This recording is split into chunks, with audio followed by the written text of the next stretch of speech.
Passive income is one of those terms. It's kind of a financial buzzword that you hear, but very few people really understand it. It's all about a strategy. How are you going to create a scenario where you don't have to rely on earned income for the rest of your life? You got to build the right investments. You have to have the right strategy so that when you step away from your practice, your money keeps working for you. In today's episode, I'm going to be joined by Clint Harris of Nomad Capital, who's going to share his personal journey of how he created passive income through real estate, through self-storage, and how he's able to get off the treadmill of that earned income trap.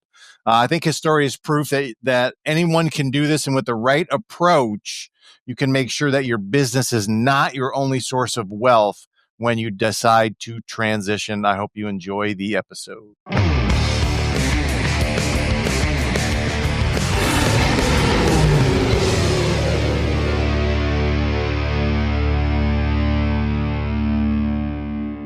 Practice owners, tired of working hard but not seeing the financial results you deserve? I'm Eric Miller, and my best-selling book, How to Become a Financial Beast, is your game changer. Learn how to maximize profits, pay yourself right, and build wealth outside your practice. Download now for free. Okay, everyone, welcome back to the Financial Beast podcast. I'm your host, your best financial friend forever, your BFFF, Eric Miller. I want to make sure that we have a very fun conversation today, and I know that we will.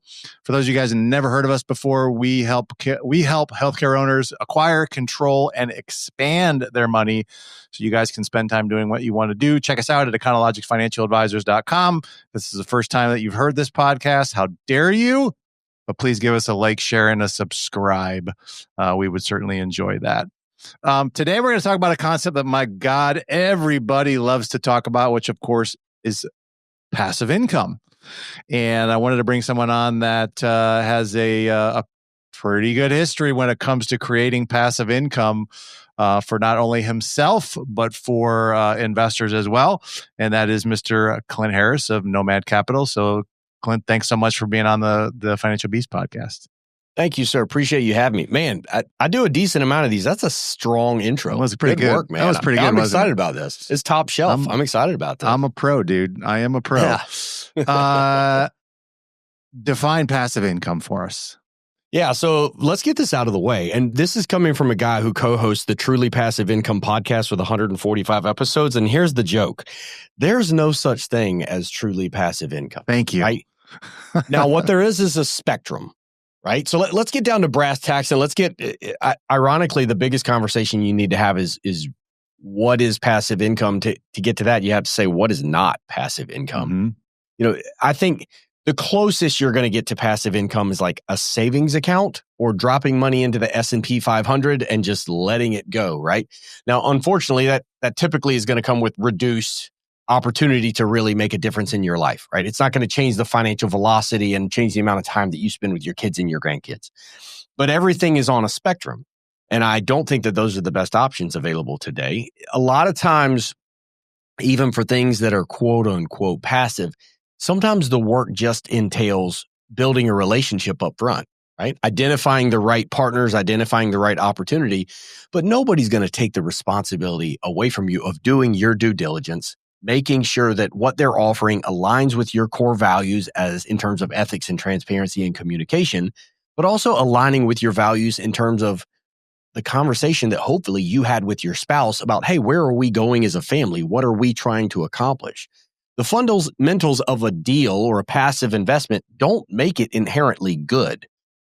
What makes it good is if it fits in with the goals that you're trying to accomplish for your family. Mm-hmm. If it doesn't, then it may be a great deal for 90% of the population and a horrible deal for you. It just depends on what roadmap you're going and what your destination is. Doesn't absolve you from having to know what the investment is and then why you own it in the first place, which I think Correct. Is like what'll happen to a lot of people when it comes to investing passively, so to speak. They think, I don't have to do anything at all. Okay, and I'm just going to get a 8 to 10% yield on this particular investment. I think that's a bit of the trap when you hear the passive income, sure. The theology behind it, whatever you want to call it. But I definitely like the way that you define that.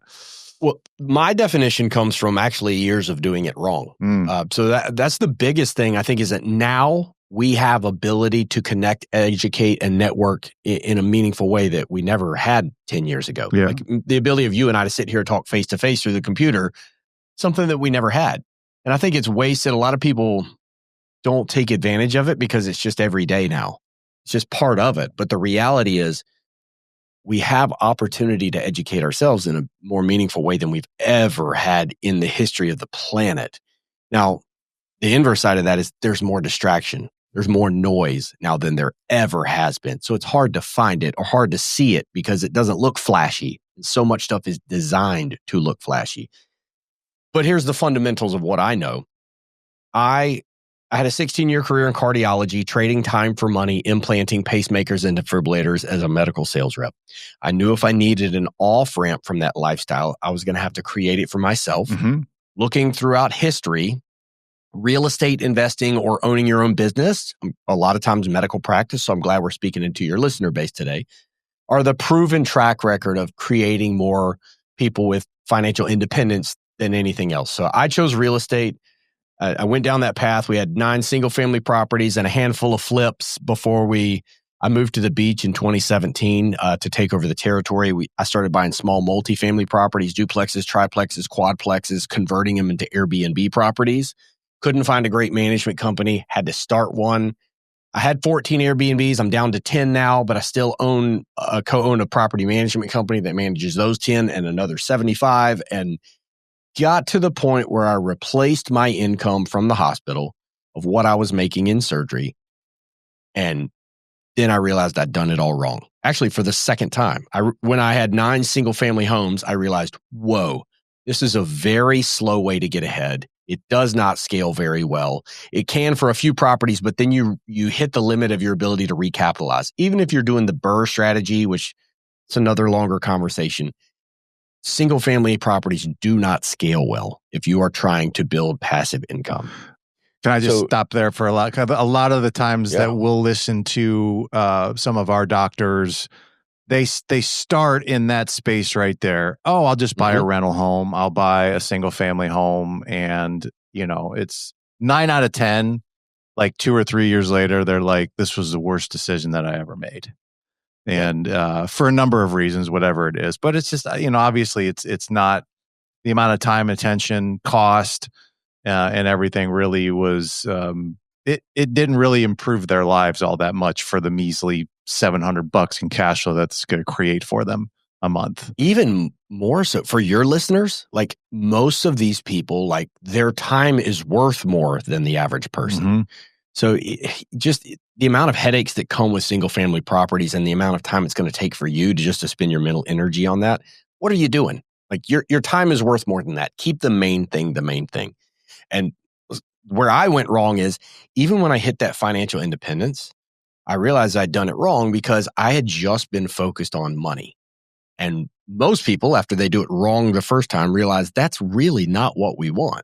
What we want is, of course, we want that financial component, but that by itself is shallow, in my opinion. What we also want is time, location, independence along with that, right? Financial, time, and location independence. Those 3 things together create an independence of purpose, which is you go where you want, you do what you want, when you want, with your family. Hopefully, you're doing that in a way that creates meaning and purpose within your family, does good things for the community around you. For some people, it's going to be getting drunk on a beach. For some people, it's going to be charity work or building or construction or skiing or whatever. It's going to look different for everybody. But the point is, we all focus on financial independence, but that's only part of the goal. You also want that time and location independence along with it. When you say location independence, what do you mean by that? I mean, when I had 14 Airbnbs, I realized that even when I wasn't on call with the hospital, I had to have my phone in my pocket, especially during peak season, just putting out fires, right? I gotcha. If you can't turn your phone off and go to Croatia for 60 days or 90 days or whatever you want to do with your family, then I think that you probably don't have the perfect idea of what you want in passive income, right? Is that the passive income, within that name right there, within the moniker, it means that I don't have to put in time and I have money coming out of it. But that still only deals with 2 of the components, right? It's time and money. location independence is something that I think is important. These days, your ability to manage remotely, or if you're managing at all and be someplace else, I think is something that if you don't build that in, whenever you build your portfolio and you realize that's not a component, you're going to rethink that you did it wrong and you're going to want to tear it down and rebuild it. That's what I did with single family homes and then with short-term rentals. So eventually for me, there was a mental shift that happened. And this is the mental shift that I think hopefully is going to provide value for your listeners in that the most important thing we all have is time, right? And so how do we time warp this strategy? Like what does this all need to look like over the period of, as we exit, right? Whatever we're doing, trading time for money. And it usually goes like this. The people that start investing in real estate oftentimes are doing single family houses or flips.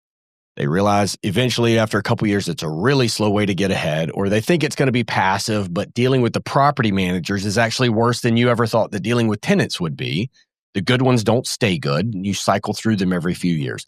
So those people start moving up into the small multifamilies, duplexes, triplexes, quadplexes, just like I did. I had 3 quadplexes, a triplex, and a duplex. And then you start getting ahead financially, but you're still managing it, and you lose that location independence. So then you kind of have to keep working your way up the food chain. You go to mid-size multifamily. Sometimes people go into commercial, small car washes, retail strip centers, stuff like that. But eventually, what happens to about 70 to 80% of the investors is that usually between the ages of like 54 to 58 is kind of when the average person gets to the point of your time is worth more than anything else. You can go be an active real estate investor flipping houses or managing your 12 unit or whatever it is. But you get to the point where instead of flipping houses and making 30, 35% on your money, you realize that the day you stop working is the day you stop getting paid, because on some level it's transactional and you're still trading time for money. Those investors usually get to the point they would rather take a lower return and completely be hands-off, right? And I would rather make 18 to 20% instead of 30 to 35 if it means I don't have to do anything. I'm like that, just so there you know. There you go. Yeah. Because you're seasoned, right? We have been through enough to know that, when you're younger, you see an opportunity and all you think about is how much money can I make off of that? Yeah, I should do it. It's a porta potty business or it's this or whatever. It could be a horrible business that you don't want to be in. But if you see the money, a lot of younger people are more willing to go for that. As you season and we get older, we don't do that anymore. We say, what's the quality of life that I want? And how do I hit my goals for the time I want to spend with my family? And hopefully you're thinking of from a framework of time, financial, location, independence. And then you let that determine what the right deal is for you to get into. And here's some basic fundamentals that are always true. For you to have success with any type of real estate investing, it takes 3 things. It's time, it's experience, and money. Most of your listeners likely have money. What they don't have is time. And without time, you can't go get experience, right? And even if they can make the time, a lot of times their time is worth too much to go do something simple like learn how to be a GC or a handyman, right? Pay those people to do it for you because your time is likely worth more. So this is where the tool of syndication comes in. And this is what I think is important for your listeners to know. You don't have to know how to do all those things yourself. There's a great book by Benjamin King and Dan Sullivan called Who Not How. And as an entrepreneur, we all face these challenges of like, how do I do this? How do I do that? How do I handle the imaging? How do I handle the POs? How do I handle this or that or scheduling or whatever? That a lot of times the question is, who do I have that would be better at these things than I am? Especially when it comes to passive investing or syndication. So a syndication is where an operator raises money from a pool of people and then takes that money combined with their time and experience to take on projects larger than what any individual could do on their own. For example, I had a 16-year career in cardiology, implanting pacemakers and defibrillators. For 14 of those years, my wife and I were investing in real estate. In 2020, I realized I'd done it wrong with short-term rentals, and I said, wait a minute. Let's identify the older, most successful real estate investors that I can find that are living the life that I want to live, and let's poll those people. And when I identified a group of people, when I talked to them, it ultimately came down to three things. It was hard money lending and note lending. Mm-hmm. And I didn't have the 7 figures it took to get started to lend money out. Or it was mobile home parks. Mm-hmm. Keep in mind, I owned a property management company and a bunch of Airbnbs, and I was totally burned out on tenants. And I didn't want to do that. And it was self-storage. And I was like, wait a minute, self-storage. You're telling me there's no kitchens, there's no bathrooms, there's no tenants living in the property, and you're renting someone a box of air? Sign me up. Please. Yeah, where do I sign, right? Well, then we take it a step farther. Because what I had been doing with my small multifamilies was I was buying bad quadplexes with nasty tenants in place. Lovely people, but just down on their luck, a lot of drugs involved, no rent increases in years. But in a small island community in a beach town where I live. And over time, I was getting those people stabilized and helping them find other places, renovating the properties and turning them into Airbnbs, right? It's called adaptive reuse, or I'm buying it as one thing. I'm changing the asset class to something else. It 3X's the gross potential rental income, and it changes the formula by which the asset is valued. It massively pushes up the value. So when I heard what my partners were doing through the local real estate networking groups, I jumped in. We bought an old Kmart building. There used to be 2,000 of them, by the way. They're all gone. We bought an old Kmart building in 2021 for pennies on the dollar compared to what we could build a building that size for. And we converted it to a climate-controlled self-storage facility. And it worked very well. You think about that community used to drive to this building to buy their home goods, even though Amazon and Walmart put them out of business. Still is a great place for those same people to drive back to the same building and store their stuff inside of it. So that went really well. We bought another Kmart. We did another one. We did another one. We did another one. We did, I think, 6 or 8 deals, and 8 deals, I believe. And then I left my career in medical sales in November of 2022 to go full-time into syndication, raising capital, buying old vacant big box retail buildings, converting them into storage. We just recently hit $150 million in assets under management. Nice. Last month. Thank you. Last month we sold that first Kmart. We bought it. Actually, the one we sold last month was the second Kmart that we bought. We bought it for $2.5 million and we sold it 37 months later for $9.53. So that's the difference of just converting it to a different asset class. Yep. It makes a huge shift. I love self-storage. I've invested in some self-storage syndicators before. And the story behind it always made so much sense to me. I mean, you could just walk up a neighborhood and look at all the garages that are just full of crap and be like, oh, okay, people, I learned one thing. People don't throw anything away. And when you make the case for that, it's like they have to store it somewhere if they're not going to throw it away.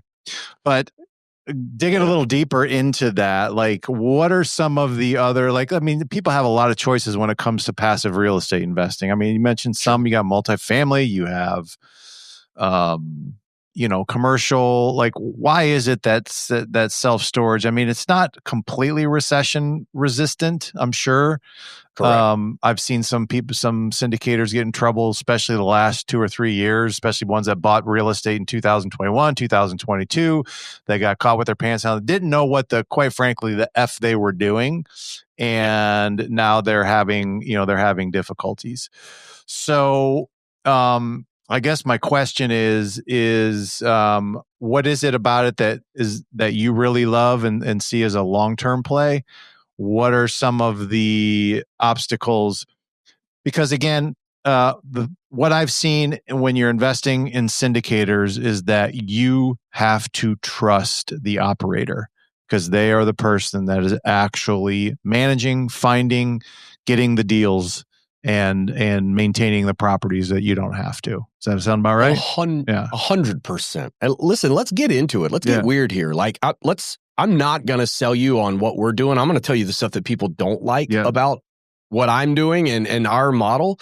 And let's just lay all the cards on the table. Again, it's not for you and I to decide what's a good deal for anybody. It's our job is to talk about it and create value for the listeners so that hopefully they can make the best decisions for their lives and for their family based upon their goals, right? Mm-hmm. So the reality is we do self-storage, but anybody on the way to your office in the morning or on the way to the hospital or wherever they're working, I bet you probably drive past 10 to 15 syndicated deals and you don't know it, right? The idea of syndication and pooling money together to take on a project larger than what an individual could do on their own is not new, but it didn't really become available to the masses until the Jobs Act of 2012. So this is still a fairly young industry of raising capital from the common people to take on these big projects, right? And there's some rules, SEC regulations you have to follow there, which is a conversation for another day. But anytime you drive by an apartment complex, a mobile home park, an RV park, a campground, a group of ATMs, a commercial strip mall, a self-storage facility, a tiny home community, vineyards, it's almost an unlimited asset. Like you can take syndication and roll it out into a lot of different areas. So anytime you see something like that, apartment complex, a hotel, a Days Inn, rarely is that an individual owner. It is usually an ownership group or a pool of people that have rolled money together to take on a project larger than what they could take down on their own. And most people do exactly what you said, and they do it backwards. They look at a deal, oh, that sounds good, and then they invest in the deal, and then they start building a relationship with the operator. Like, oh man, this is backwards.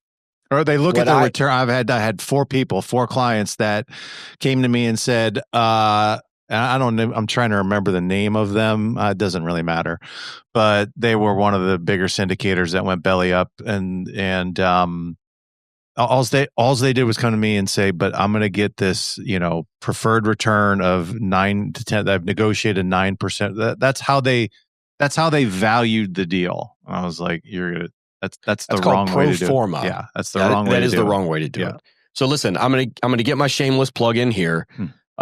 We just beat our projected returns. That deal that we closed, we were projecting a 17 to 19% IRR, and we hit an 18 to a 20, which is the average annualized rate of return is higher than that. But we hit an 18 to a 20 because we're not building ground up. We're buying these buildings for pennies on the dollar. It's just like when you flip a house. You don't make your money when you sell it or renovated it. You made your money when it smelled like dogs and cats and you bought it dirt cheap, right? We want the dog and cat properties. We're buying the ugly ducklings, turning them into golden geese. In storage as a whole, storage, self-storage specifically, and climate-controlled self-storage have been the best performing commercial asset class of the last 30 years. But to your point, they have had challenges too. They leased up at 3% occupancy per month for 30 years until we just hit the last 2 to 3 years. Anybody using variable rate debt, especially multifamily apartment complexes, a ton of them stopped distributions, had capital calls, and went belly up. And it was brutal. We never use variable rate debt, only fixed rate debt when we use debt. So we figured we were very secure. But what else happened? The housing market froze, right? So when the housing market freezes, right now, you have 56% of the population has an interest rate on their primary residence of under 4%. Yeah. You think that person's moving? Nope. No. Even if you live in a $500,000 house and you want to downgrade right now to a $400,000 house, your monthly payment is going to be $1,200 to $1,500 more per month. So you got billions in equity just sitting still. And when people aren't moving, people aren't using as much storage. So our occupancy for 2 years dropped down to only leasing up at like 1.4 to 1.6% per month. So we got behind on several projects. Now, luckily, we've caught back up. The last 2 quarters, we're back over that 3% mark. We've had more home formation in each of the last 2 quarters than we did in all of 2024. So we're getting there. Come on, rate cuts, hopefully in September. Yeah, really. But we all have those challenges, right? And so you can't just look at the pro forma. I think the right way to do it is, I think most people would say, look at the operator first, and I disagree. Go on a date with your spouse and have a long conversation as to what you want your life to look like. Like at these ages, I want to be in this health. I want to have this relationship with my kids. I want to have this relationship with my community and this relationship with my spouse. I want to be in this kind of shape. I want to make this much money. And this is, what I'm going to do with my time. And this is the way we're going to get satisfaction and happiness. And like after you have that, then you should be looking at the asset classes that you think are the best fit for your long-term vision And then look for an operator and you connect with them a level of understanding their morals, transparency, ethics, values. And then you're looking at their track record and eventually you're looking at the deal. The deal is, I'm not going to say it's almost irrelevant, but it's the last thing you should be looking at because otherwise you get that shiny object syndrome. Sure. What you should be doing is clearly define your destination. That's going to help you pick that roadmap. And you said something at the beginning of our talk about, the fallacy of passive income and that nothing's really passive. But one of the components that I think we're looking for is, yes, you got to do the work of finding the right operator, finding the right opportunity, and finding the right asset class that fits with your long-term vision. But if you do that, it drastically increases your ability to scale because you know where that capital's going. You know the partners that you have that you like, you trust, and you can get significant tax benefits by harvesting the accelerated depreciation of these projects. A lot of times, if you are a business owner, you can use it to offset your active income from your practice. And it's being involved with syndication, honestly, you can be as involved as you want to be. Mm-hmm. But specifically, as you have listeners that are headed towards an exit with their practice, there's a very good chance they're going to learn some things throughout the syndication process that could be really helpful in terms of Delaware statutory trust, deferred sales trust, 1031 exchanges, or accelerated depreciation by doing cost segregation studies, whatever it may be. Like, the number one thing is it's going to educate you as well. And a good partner should do that. You should be looking for that in each other. So it brings up a good question. The rate of sales for healthcare practices has really accelerated in the last 5 to 7 years right now. To your point, private equity has now moved in this area. So quite likely any veterinary office or physical therapy office or dental office or whatever it is probably owned by a corporate entity at this point in time. And that's good for the private practice owners, especially ones that are selling, because look, I mean, back in the day, most of these guys maybe got 60 to 70% of their gross income on a sale. And now they're getting, I've seen some go for 9, 10, 15 times earnings, which is just crazy to me.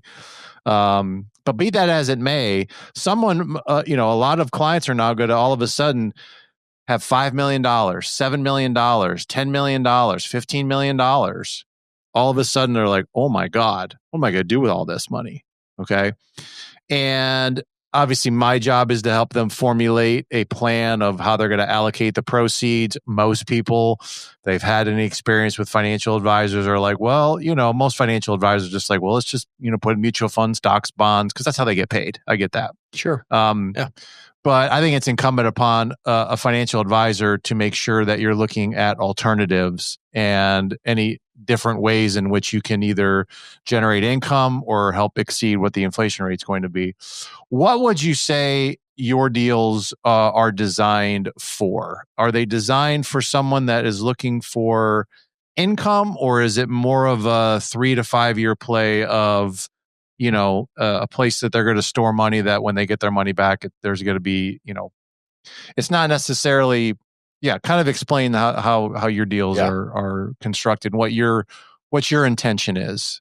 So I'm not like pitching somebody, hey, if you invest in this, you're going to get 4 to 6% every single year in income, and then you'll have another bite of the apple when they decide to recapitalize. What do you guys have as far as it's a really important question. Yeah. Ours is growth focused. But again, this comes down to that should be an early question that you're asking because you know what your goal is and what you're trying to accomplish. Yep. And if you found a good operator, one of the first things they should do is ask you your goal. If it doesn't fit, they should tell you that you probably shouldn't invest with them. I don't think you're going to hear that often, but you should, right? Our deals are mostly growth deals, and here's why. If you and I decide to go build a self-storage facility from the ground up, it's going to take 2.5 to 3 years to do the entitlement, engineering, and construction, plus the cost of the land. It's going to be about $130 a square foot for the construction. Then it's empty, and then you have to fill it up. It's a long strategy. We've really shortened it and abbreviated that strategy by buying an existing, call it a 100,000 square foot Kmart, And in 10 to 12 months, we can have that converted to a climate-controlled self-storage, and it's worth way more than when we started. Mm-hmm. So that's the heavy value add. But even though we're speeding up the process, I would say that these are growth deals. We are developers, and it's important to look at these as development deals. So if you're looking for year one cash flow, monthly paychecks, and you're trying to replace your income from a job you don't like, I'll be the first to tell you that you should not invest in our deals, and it's not a good fit. Mm-hmm. I can point you other places where it may be a better fit. And a lot of times what you'll see is if you're invested into growth deals, they're going to take longer to play out, but you're going to usually have a higher percentage of equity, and it's going to be a better return.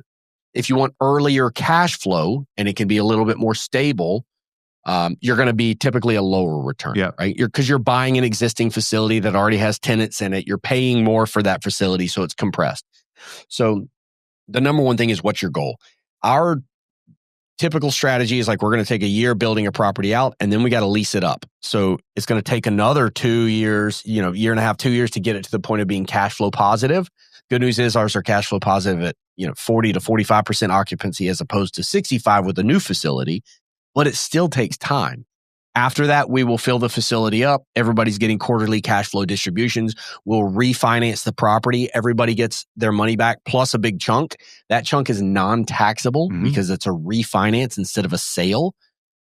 And then we all hold it together long-term, and we just let it keep on cash flowing, and it turns into that infinite return. Yes. Storage is really good for that. I don't think you want to do that with a volatile asset class that's likely to change over the next few years. But storage traditionally has been very, very stable.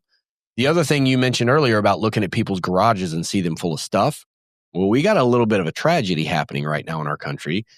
The vast majority, the baby boomer population, now our largest population segment, 34% of the population, they passed the millennials, they passed the baby boomers a couple years ago. Millennials are 34% of the population, and they're using 38% of storage. The reason for that is because most of them can't afford to buy houses. Yeah. When you buy a house, you get an attic, you get a garage, you get a basement, depending on where you are in the country.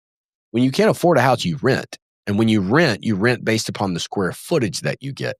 So a lot of these people are renting a smaller space and then getting a climate-controlled storage unit as an extension of their closet or garage, place for their winter clothes, a place for their wakeboard, their mountain bike, their fishing rods, their waders. So it's lifestyle items. The average consumer used to be in and out of a self-storage facility 2.5 times a year for Christmas decorations and bulky furniture and heirlooms.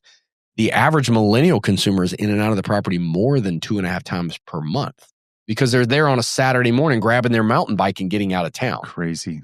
So you got to look at the consumer, what's happening in the space.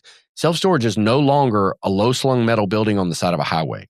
Yeah. It's a centrally located, safe, secure, well-lit, easy access, climate-controlled facility with QR codes on the door and touchscreen kiosks that people can get in and out of constantly. Because another large use case is offices closing down and using them as micro distribution centers. And those people are in and out of the facility constantly. So you kind of have to look at where you got to skate to where the puck is going, right? And so I think that's the case there is, again, I don't want to oversell what we're doing, and I don't want to oversell storage. I think the lesson is that if you find yourself having an exit and you've got a lot of capital, a lot of financial planners will steer you away for it because if they don't control your assets, they don't get paid on it. Correct. I like people using an RIA, which is a financial advisor that also is looking at alternative investment strategies like syndication.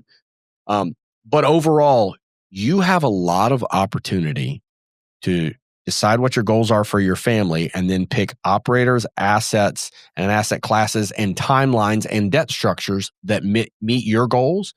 And then, of course, you want to diversify the capital that you have and basically build your portfolio. I agree 100%. Last question on the, are there certain states that you stick to, regions that you stick to, or is it just looking for that deal where you feel like you can put something that is going to be valuable 6, 7, 8, 10 years later?